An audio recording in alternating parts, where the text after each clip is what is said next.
नमस्कार। आज हम 39वें श्लोक का अर्थ जानने जा रहे हैं। यहाँ तक भगवान ने सांख्य योग के सिद्धांत से तथा क्षात्र धर्म की दृष्टि से युद्ध का औचित्य सिद्ध करके अर्जुन को समतापूर्वक युद्ध करने के लिए आज्ञा दी। अब कर्मयोग के सिद्धांत से युद्ध का औचित्य बतलाने के लिए कर्मयोग के वर्णन की प्रस्तावना करते हैं। श्लोक 39। एषा ते भीता सांख्ये बुद्धिर्योगे त्विमां शृणु बुद्ध्या युक्तो यया पार्थ कर्मबंधं प्रहास्यसि।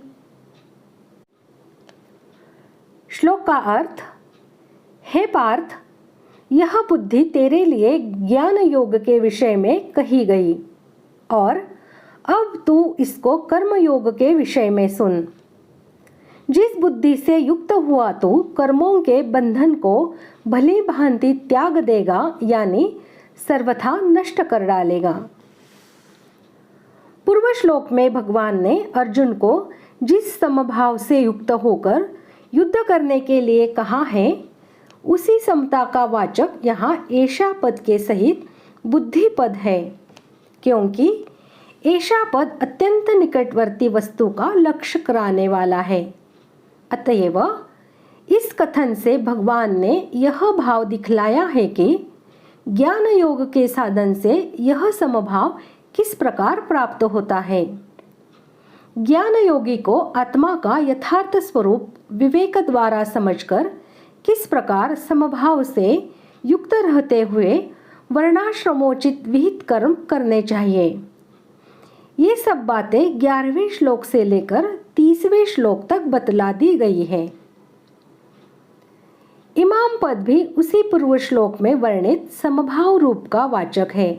अतः उपर्युक्त वाक्य से भगवान ने यह भाव दिखलाया है कि वही समभाव कर्मयोग के साधन में किस प्रकार होता है, कर्मयोगी को किस प्रकार समभाव रखना चाहिए और उस समता का क्या फल है, ये सब बातें मैं अब अगले श्लोक से तुम्हें बतलाना आरंभ करता हूँ। अतएव तू उन्हें सुनने के लिए सावधान हो जा। अर्जुन के मन में युद्ध करने से पाप लगने की संभावना थी, परंतु भगवान के मत में कर्मों में विषम बुद्धि होने से ही पाप लगता है, समबुद्धि होने से पाप लगता ही नहीं।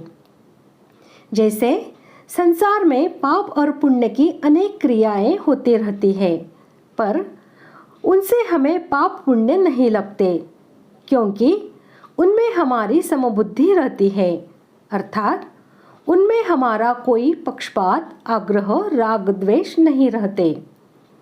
ऐसे ही तू समबुद्धि से युक्त रहेगा तो तुझे भी ये कर्म बंधन कारक नहीं होंगे।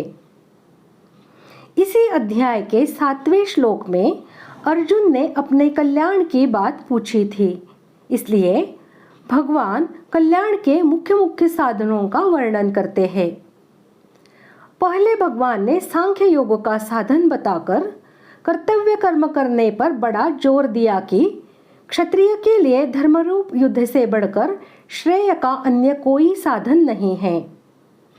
फिर कहा कि समबुद्धि से युद्ध किया जाए तो पाप नहीं लगता।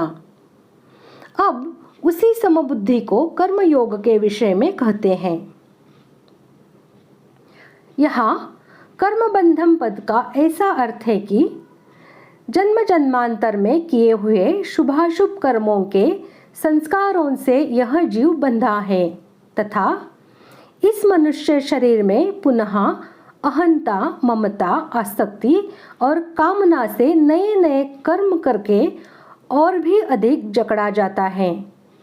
अतः यहाँ इस जीवात्मा को बार बार नाना प्रकार की योनियों में जन्म मृत्यु रूप संसार चक्र में घुमाने के हेतुभूत जन्म जन्मांतर में किए हुए शुभाशुभ कर्मों के संचित संस्कार समुदाय का वाचक कर्मबंधम पद है। कर्मयोग की विधि से समस्त कर्मों में ममता, आसक्ति और फलेच्छा का त्याग करके तथा सिद्धि और असिद्धि में सम होकर, यानी राग, द्वेष और हर्ष, शोक आदि विकारों से रहित होकर, जो इस जन्म और जन्मांतर में किए हुए तथा वर्तमान में किए जाने वाले समस्त कर्मों में फल उत्पन्न करने की शक्ति को नष्ट कर देना, उन कर्मों को भुने हुए बीज की भांति कर देना है। यही समबुद्धि से कर्म बंधन को सर्वथा नष्ट कर डालना है। इस प्रकार आज हमने 39वें श्लोक का अर्थ जान लिया है। अगले भाग में हम 40वें श्लोक का अर्थ जानेंगे। धन्यवाद।